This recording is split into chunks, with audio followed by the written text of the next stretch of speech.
Hello and welcome to the Rogues Den Show. I'm Daniel, and today, let's get feminine.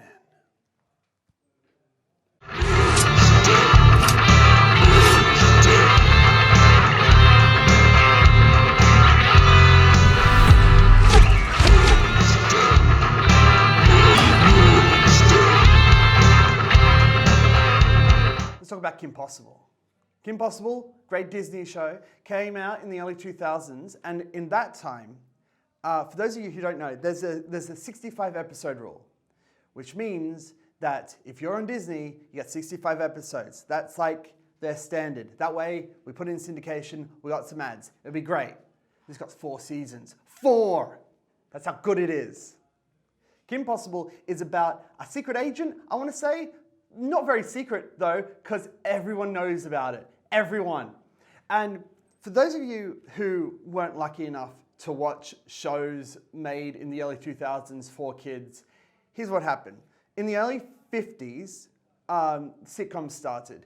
And then in the 60s, it's like, how do we subvert the sitcoms? And it's like, well, it's the fun, family dynamic. Everyone's all wholesome, but someone has a secret. Ooh. And then in the 80s, starting with E.T., kids have a secret from their parents, and everyone has a secret always. And it moved to TV. So by the 90s, kids had a secret. We're bloody wizards. We have a dragon. One of us is a spy. There's a robot. Just random shit, but it's a secret from your parents. In Kim Possible, everyone just knows. Everyone. So you got Kim Possible, who is the main character. That's not her code name. It's her actual name. By the way, names in here are great. But you got Kim Possible. Her parents know. Her school knows. Like, the main rival is named Bonnie. And she's like, oh, why is she the captain of the cheerleaders? She's like always saving the world, so she's never at practice. And I'm like, fuck you, Bonnie. Fuck off. It's so fun. Her villains know. There is multiple occasions where her villains are just at her school because they know where she is. I can't emphasize, not having it be a secret changes the dynamic from every show ever, and it makes it unique and fun. It's so much fun. And there's a lot of spy tropes that are in this. Like, you have her Q, who's the man in the chair, and he's like a 10-year-old kid, so he lives with his mom, so he's in his room, and there's multiple occasions where he's trying to help Kim, but his mom's like, you need to do the chores. It's fun. It's a fun dynamic, and like, she saves the world, and the reason that she saves the world is she doesn't work for an agency, and she doesn't like have a job as a spy, work for the government or whatever. What happened, and this is true, she started a website where she's like, I can do anything. And she was like, maybe I'll get some babysitting gigs because of this. And instead, these 2 scientists accidentally set off a bunch of lasers. And they're like, well, I don't know who to call, but I do know this website. And this laptop is like right here. So I'm gonna, the only thing I can think of is to find this 16-year-old girl. And then she comes in, and she's like, oh, wait, no, I just wanted to do babysitting or whatever.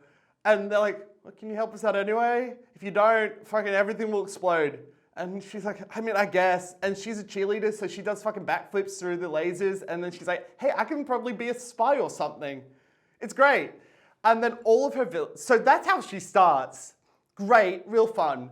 And all her villains know who she is, but they all have the best names. It's like if Batman's villains just had dumb names, but they weren't thematic to anything, right? They were just names. You got Dr. Draken, who is the boss of Shigo, who is Kim Possible's arch nemesis. Oh, Dr. Draken, he's not her arch nemesis. He thinks he is, but like, no, Shigo is. Shigo comes from a family of superheroes.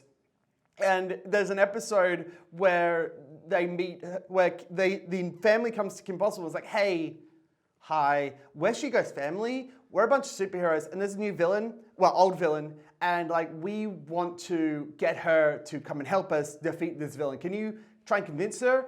And and she's like, I guess. And so she goes to their hideout, where she just knows where it is. She just is like, hey. And then Draken is like, whoa, I haven't done anything today.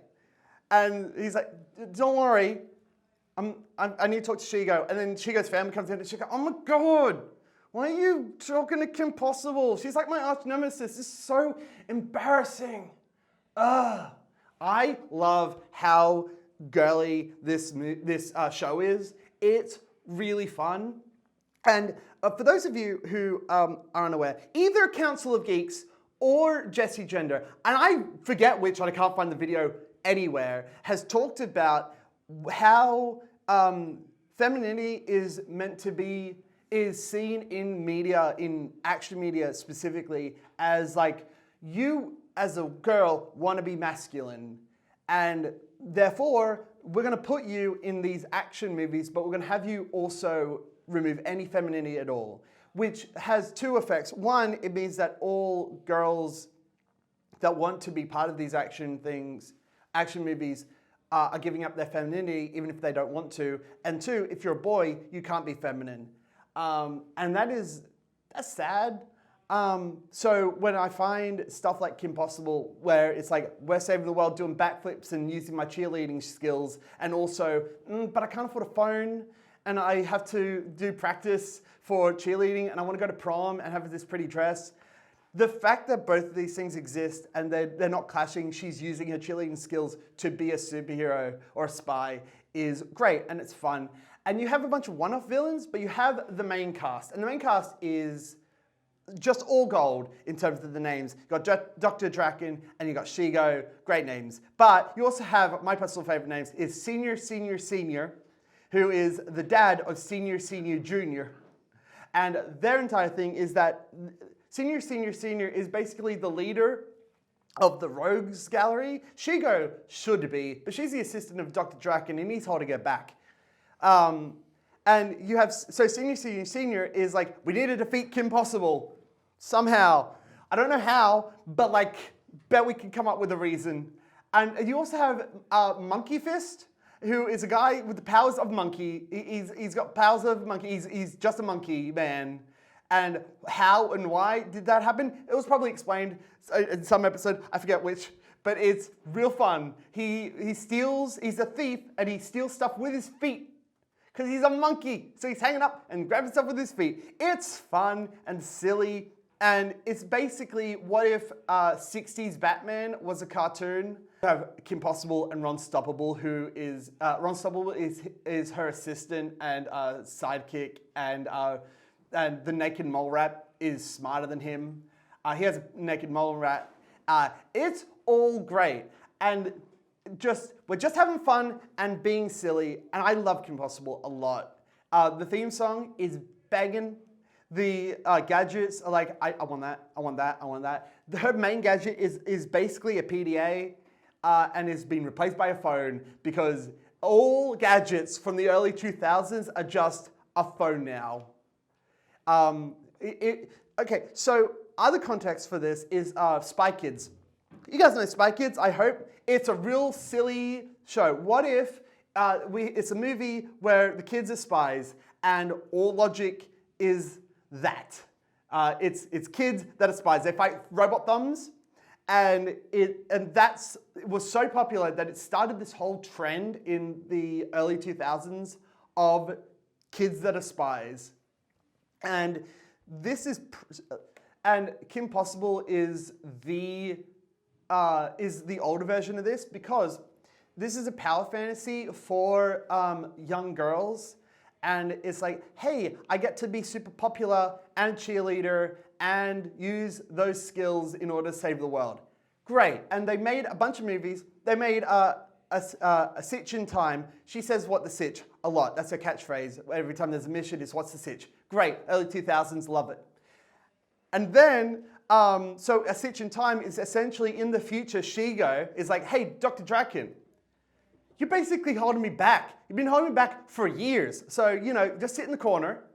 I'll do it. And then she does. The moment that she gets rid of Dr. Draken, she takes over the world. And then it requires time travel in order to be stopped. It's so much fun. It's 4 seasons.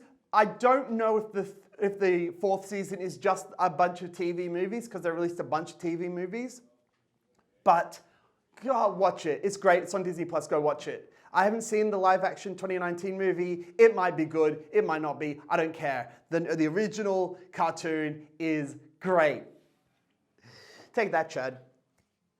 That's the Rogues Den Show. Have a good day.